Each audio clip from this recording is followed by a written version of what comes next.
Welcome to Fright Night. For real.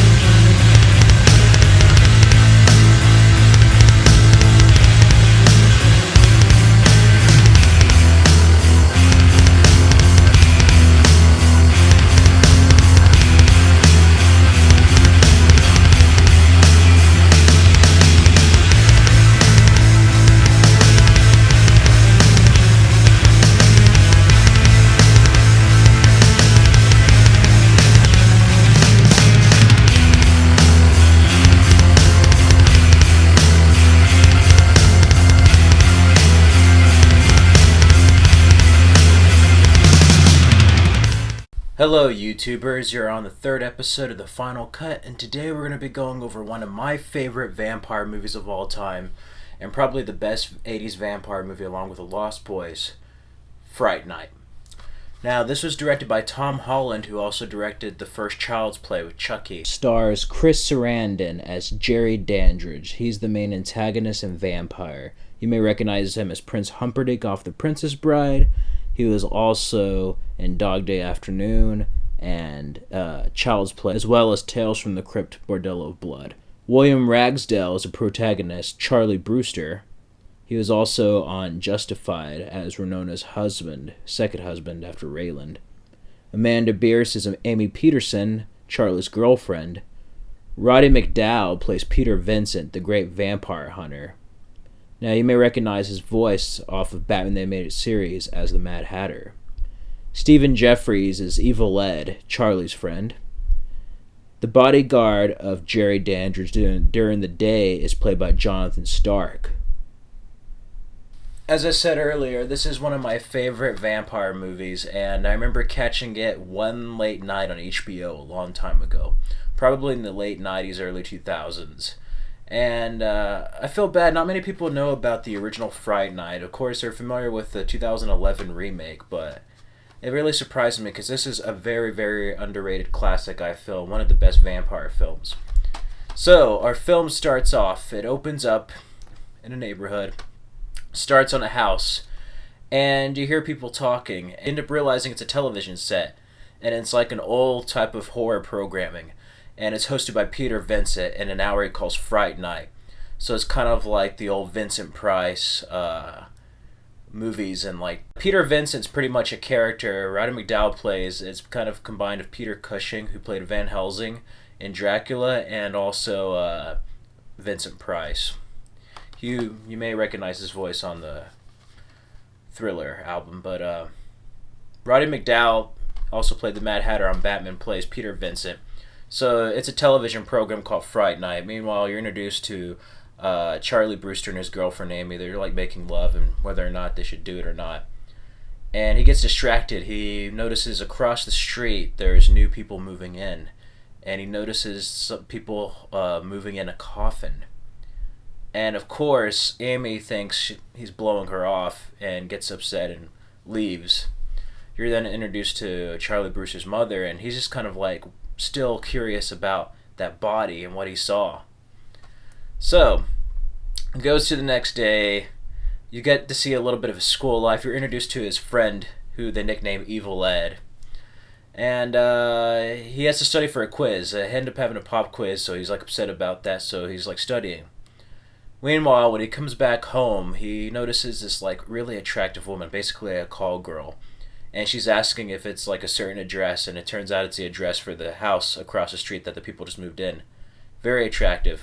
So he goes in, and his mom's like really curious about the new neighbor, and he's just like, yeah, I don't think he's gay or anything, but they think he's really rich to be in that house, so they're just very curious.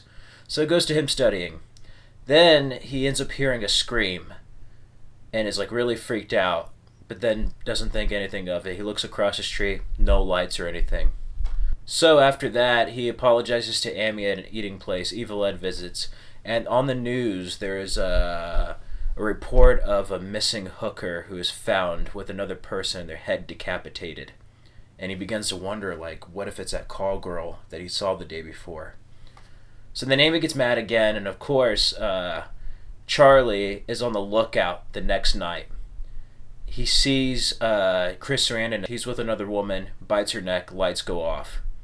And he's freaked out because now he really suspects that the guy's a vampire. He saw him bite a woman and then the coffin. So that, in addition to watching the hourly show Fright Night, he's creating theories. Then I love it because he tells his mom that there's vampires, and there's a brilliant form of editing where she says, "What?" And then you cut to Amy saying, "What?" And nobody believes him. That's the great thing about Fright Night, is that nobody believes our main protagonist, Charlie, and it adds more stakes for him to go against. So then you have a detective. You may recognize him from Die Hard 2. Charlie calls him, tells him to investigate. They don't see anything wrong, but you don't see Dandridge. It's just his kind of bodyguard housekeeper guy. And Charlie figures out that he's hiding the body, the coffin, under the basement. So then he's upset, but like nobody's taking Charlie seriously. He goes, and then he talks to Evil Ed about like vampire stuff. So Evil Ed gives him a crucifix. And he says, whatever you do, don't let the rifle owner invite him into the house. He can't get in unless he's properly invited. Well, he gets home. He's going to talk to his mom, and she has Dandridge over, which is Chris Sarandon, invited. Everything's fine on the surface. Then later that night, Jerry Dandridge comes in and basically threatens Charlie, locks his mom in a room, but she's asleep, unaware. He gives Charlie a choice whether to like, just forget about me and I forget about you. Charlie doesn't want to do that. He gets across and then he's just like, you fool. A fight ensues. He stabs him in the hand with a pencil and like transforms, and there's just really good makeup in this movie. It goes off. So then he's scared.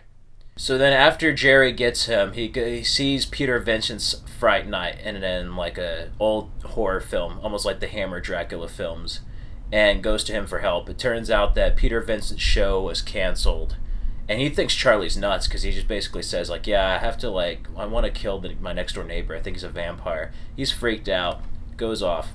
So then he doesn't come out for days. Charlie's making stakes going because he knows his life's on the line.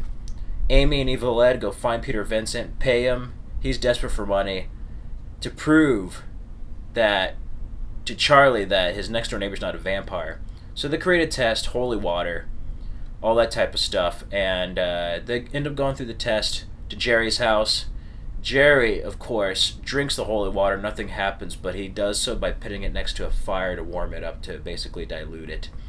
So then after that, everything's fine. They think that Charlie is crazy, and then Peter Vincent looks at his like little like box. He has like a mirror box, and there's no reflection. That's when he realizes, in fact, that Jerry Dandridge is a vampire. When Peter Vincent figures out that Jerry Dandridge is a vampire, he rushes off. He's like, okay, we're gonna go. Sorry to bother you. And Charlie knows that Peter Vincent saw something. He leaves. And everything is fine, so Evil Ed and Charlie walk Amy back home.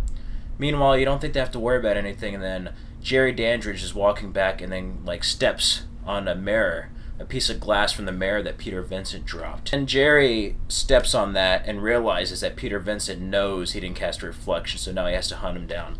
So like the remainder of the film, for this part, he's basically hunting down the friends of Peter Vincent, and it's very, very effective. This is where the horror elements start to come in. First, Evil Ed pretends to be bitten, plays a joke on Charlie. Charlie's like, you're an asshole or whatever, so they end up going their separate ways. Charlie goes with Amy to walk her home, and then Evil Ed's on his own. Meanwhile, Jerry catches up with Evil Ed and basically plays like mind games with him and tells him to join him, and he basically talks about him being bullied by other people and not fitting in, and now he knows what he's going through, so he turns Evil Ed. They hear the screams. Charlie is like worried that it might be for real this time, and Amy's like, you're not going to be suckered in again. Then the power goes out in the street, and like you see it, and there's like an electrical like wiring and box just like cut open. So basically Chris Sarandon as Jerry Dandridge starts like popping up behind them and in front of them, just like following them through the city. So they're like trying to run away from him. They end up going to like a nightclub. There, Charlie tries to call the police. They won't listen to him, and then he tries to call Peter Vincent, and Peter Vincent is not answering the phone. We cut to Peter Vincent's house. Evil Ed's there saying, help, help, there's a vampire here, let me in. Basically, Peter Vincent invites him in, realizes he's a vampire, but Peter Vincent, in the midst of being attacked, gets a cross and burns it on, puts it on Evil Ed's head, and it burns a cross emblem on him. And he's upset, saying that the master would let him die slowly and stuff, and he goes off, and Peter Vincent's like freaked out. Cuts back to the nightclub, and it's a very, very great scene. The soundtrack to this film is just amazing. It's a brilliantly edited scene where Jerry Dandridge comes in and he like seduces Amy. She's like hypnotized, and it's a really effective dance scene with the music and choreography and everything. And there's also a cool scene where he's basically moving her away in a dance away from Charlie once Charlie realizes he's with her, and you see just her without his reflection, and that's a really cool scene and how they edited that together. Meanwhile, Charlie figures out Jerry has Amy. They like kiss right in front of him, and he's like, "You filthy son of a bitch." And there's a really great scene where like Jerry catches his punch. He's like, "You really shouldn't lose your temper, Charlie." And it has a Beast Inside by Autograph playing, and it's just a really great sequence. All hell breaks loose in the club. They get out, but Jerry now has Amy and says, "If you ever want to see her again, you and Peter Vincent have to come over to my house and we'll finish this." So then in the third act, once Amy's captured, she's captured, and Amy wakes up all knocked out in a white dress and looks at portraits, and it's like Jerry Dandridge's house, and you realize there's this portrait of a woman that he used to know, like one of his former wives from like a long time ago, and it looks just like a spitting image of Amy. So Amy's like his former wife reincarnated, so that's another reason why Jerry wants her. Then Charlie goes to Peter Vincent's house and convinces him, like, "Hey, I'm not a vampire." He has him touch a cross, comes in, and Peter Vincent's ready to bail out of town, get the hell out of Dodge, packing. And Charlie's like, no, you can't. And they have Amy, and like Peter Vincent's worried, saying, "We'll call the police." And Charlie's like, "I tried calling the police. They're not going to listen. We have to stop him." And it's a brilliant acted scene by Roddy McDowall, how he says that Peter Vincent's not even his real name, and that's just a character in a movie. And it really just shows the contrast in the characters, but not only that, in like Peter Vincent's identity as an individual. And he really plays that off well, knowing that he is not capable of stopping this evil. So Charlie convinces Peter Vincent, like, "Hey, we're in this together. I may die too. So the least we could do is try to stop him. Try to stop him from stealing Amy away and try to stop him from hurting more people." So then, like, the final act is them at the house, ready, and Peter Vincent, you see a little bit of him playing the character, Roddy McDowall playing Peter Vincent as a character in the movies, but he's really kind of afraid. So they go in there, and they're maybe going to go through the back, and then the door opens, and then they go through, and then there's a famous line where Chris Sarandon's just like, "Welcome to Fright Night." And he's just like, "For real." Making fun of Peter Vincent's type of like Hammer Van Helsing lines, but also kind of bringing it to like reality. Is like, here's a Bela Lugosi parody and how a vampire should talk, and then just like, "For real." And that's very effective, and he does it with such ease, and he's just like a badass in that part. Anyways, Peter Vincent tries to put a cross on Jerry Dandridge, and Jerry Dandridge like crushes it and is like, "You have to have faith in order for this to work on me, Mr. Vincent." Peter Vincent's freaked out. Jerry knocks Charlie over a staircase, and Peter Vincent just like leaves, and so far they think he's just like scared, so he goes to warn Mrs. Brewster. Now Charlie's mom, you find out, was working at the night shift, so she's not home at nights. So Peter Vincent thinks he's basically gonna like contact Charlie's mom in bed, and it's like a wig, and it's Evil Ed, and he just freaks him out. And it's a very effective sequence, and probably the most horrifying one.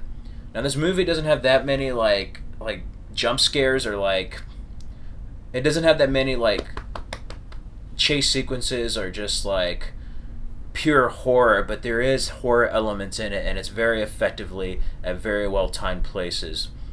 Evil Ed turns into a werewolf, chases after Peter Vincent. Peter Vincent falls on a table, it breaks, and then he sees a broken leg, stabs the Evil Ed as a wolf, and it like goes over the staircase there, hits a chandelier, and is there, and he's on the floor, and Peter Vincent runs down, and it's just like Evil Ed, and he's like half deformed, like forming back, and it's a very well made sequence. His hands start dissolving and like forming back to like a half human, and it's sad, and he basically stakes him to death, and Evil Ed's in pain, and it's a sad sequence because Peter Vincent's not only afraid, but he sees what happened to this poor boy he knew, And it's a brilliant scene, I must say, and also in Roddy McDowall's acting, how you see how Peter Vincent as a person was trying to place a character in his movies, and here you get to see a transformation of him coming to a realization of the evil he's facing, and also separating from a movie character and becoming a real person after him. He must stop this evil. He must be Peter Vincent,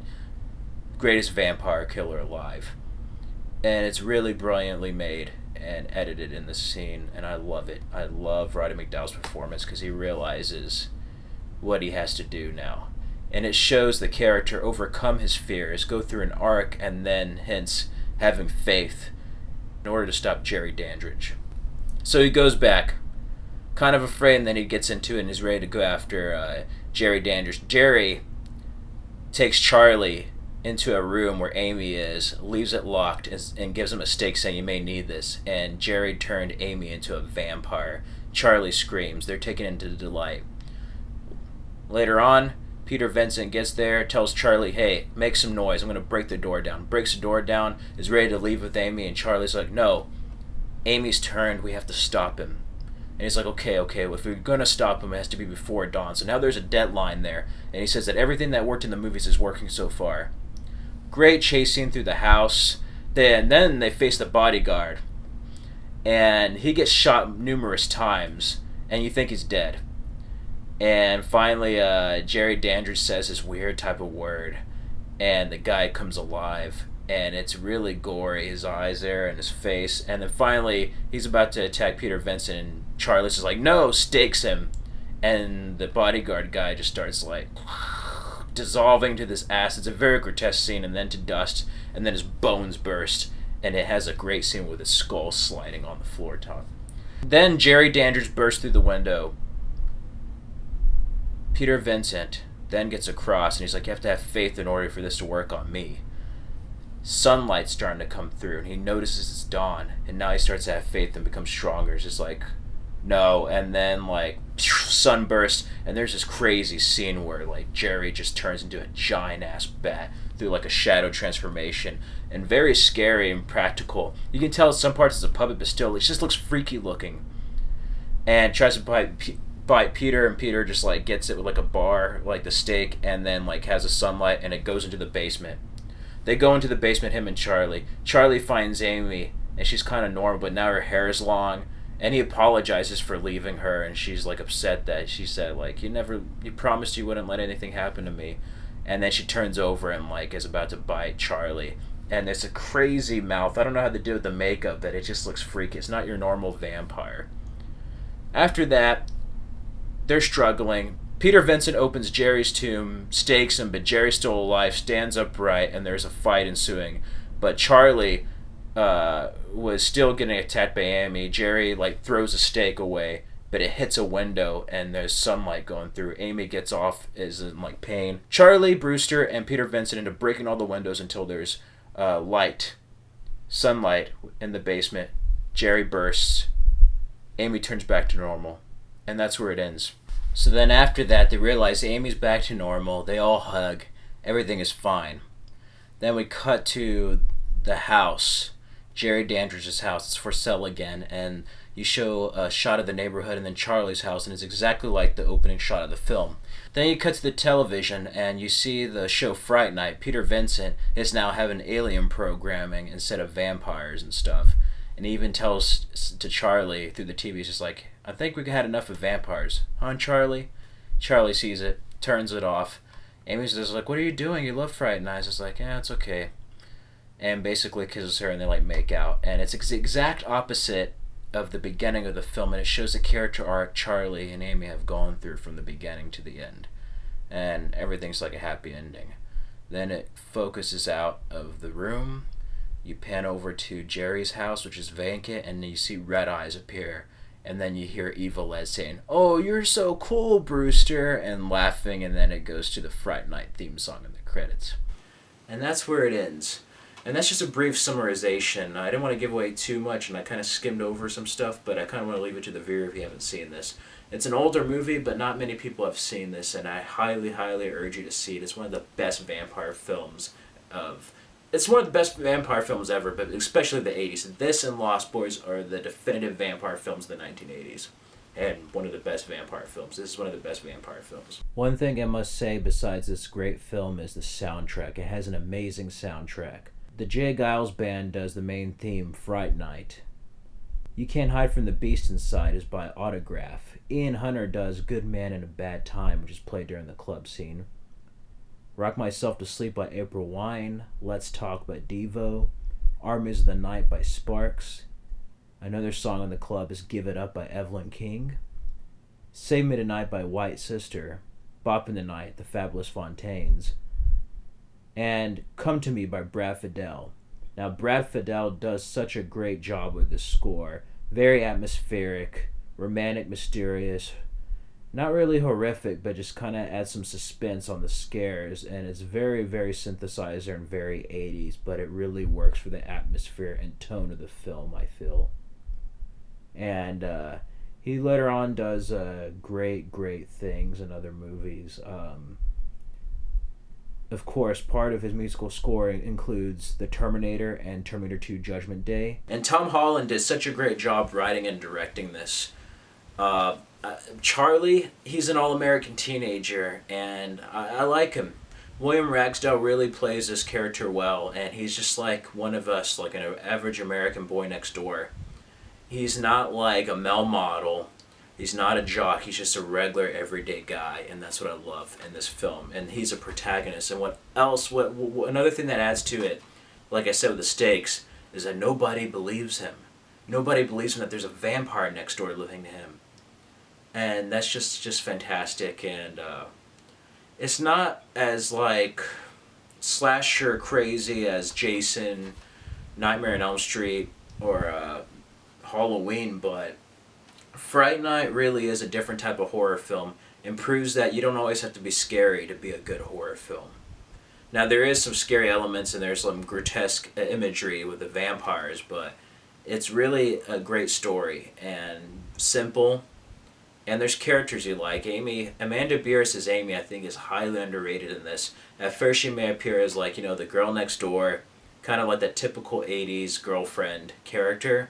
But she has so many layers to her. A good example is a nightclub scene. She goes to being scared, then to kind of being hypnotized by Jerry Dandridge, and then to basically being kind of like a little bit over-sexualized, and then just to like a vampire. And then she's just menacing as a vampire. The hair and everything, and the voice. She totally transforms. And it's very rare to have an actor or actress play one character and have many elements and layers to them like that. And especially given in one scene. And I think she's very overlooked in that. Evil Ed is... Some may find him annoying, but I think he's kind of funny. And he's really a character to himself. And then even more so when he turns bad. That's very effective. He did a great job when Jerry turned him just crying. And he knows this guy's evil. But, like, he can't help but join him, Because he just, like, went straight to the core of his character. Jerry knew Evil Ed's weaknesses and used it against him, and he just gave in. He just gave up. And it shows off-screen. It shows on screen a lot more to the character that's off-screen. And it works. Chris Sarandon as Jerry Dandridge is just fucking amazing.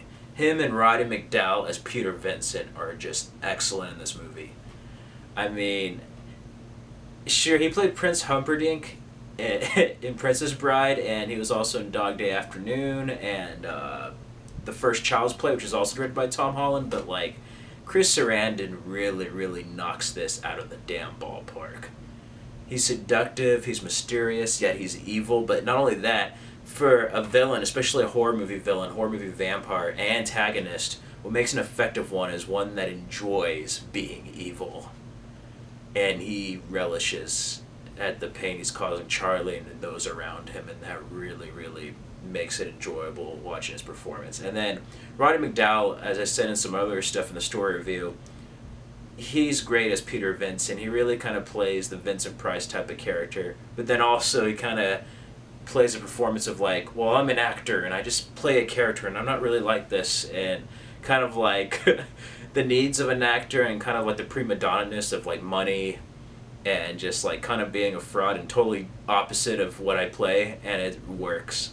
And it's also great to see a character transformation with him and Charlie and how he like changes over the course of the movie. And he actually becomes Peter Vincent the Vampire Hunter and then more. The makeup in this was amazing, though. The vampire effects were well done, and it was all practical, put-on effects, nails, the vampire things, like I said, the mouth, and then when he transformed to the bat, they had an animatronic, and they put it into a green screen for the flying scenes, but they actually had a puppet there on set that Peter Vincent was like holding his stake against from biting him. And like I said, some parts look like a puppet, but it's so grotesque and realistic that it just looks freaky looking. You're just like, ugh. Just like a giant bat creature. Evil Ed, it was pretty crazy when Peter Vincent put the cross in him. You see the burn on his head, and then the eyes change, and the teeth, there aren't your normal vampire teeth and like a regular angle with like two, like the vampire teeth and the canine, and then like everything like a regular set of teeth, but like they're all kind of spaced apart and just like out. And it really works and kind of has like a Japanese anime feel to them in a way. Add the ears, like little like pointed ears, and they made it look really much like a bat. It wasn't just like vampires with fangs going like it was like they were kind of like elements of a bat. You had his bodyguard Billy Cole, and like when he was going up, it was crazy with the gunshots. You saw him, and then this one of his eyes was just like misplaced, like just like kind of sideways, cross-eyed a bit. And then like when he started like going like just like burning, they had like a dummy with a torso, and that's how they had the scene with like the skull appearing and like when he was disintegrating. And I guess they sped it up a bit, kind of like in Raiders of the Lost Ark, and just had like acid in this green ooze, and it just looked really gross. It was really gross. And then I liked Amy's makeup effects, how they had her hair short and then they kind of slowly got longer and like more orangish red. Contacts were great. I heard they were a pain though. The actor who played Evil Ed like suffered temporary like blindness from it, from the contacts, and it was like really uncomfortable. And it's part of the reason why, besides schedule conflicts, that he wasn't back for part 2. But yeah, it's a great movie. Fright Night spawned a sequel later on in 1988 called Fright Night Part 2. It was not directed by Tom Holland, but did have William Ragsdale and Annie MacDowell come back as Charlie Brewster and Peter Vincent. Then you had the 2011 remake, which I thought was a piece of shit myself. Colin Farrell was the best part about that movie, but he was no Chris Sarandon. I don't expect anybody to be. Chris Sarandon made a cameo, but what killed the remake for me was the way they had Peter Vincent be like this innocent kind of actor to being like a potty-mouthed magician who was just like sleeping around with women and just like, he wasn't a likable character. He was an asshole. And Peter Vincent in this was a likable character. You kind of felt sympathy for him, and he was cool. Charlie Brewster also I didn't like in the remake. He actually didn't believe there was any vampires. His friends had to convince him that there was a vampire next door. And I'm like, I hated that. They should never change that. It was just stupid. Now, if I made a remake, first of all, I wouldn't make a remake to this, but I thought it would have been cool if they had Peter Vincent be a reality show star, hence Charlie liking Peter Vincent's show, and then like, oh, maybe he really is a vampire hunter. But instead they had him as a magician, which doesn't make sense. It makes more sense for the Vincent Price era, and I can understand because it's a little bit more dated, but it's more effective. Maybe I'm old school that way. Yeah, Tom Holland, he was nominated. Chris Sarandon was nominated for actor, and then the film and Roddy McDowall were nominated for Saturn Awards. And out of that year, in the 86 awards, because this was made in 1985, Roddy McDowall won Best Supporting Actor, and then Best Writing went to Tom Holland. He didn't get Best Director, but then the film, Fright Night, got the Best Horror Film at the Saturn Awards that year. So it's a very, very well-made film and a critically acclaimed film, and very underrated. If you ask me, I'm going to give Fright Night a 5 out of 5. Fright Night makes the final cut.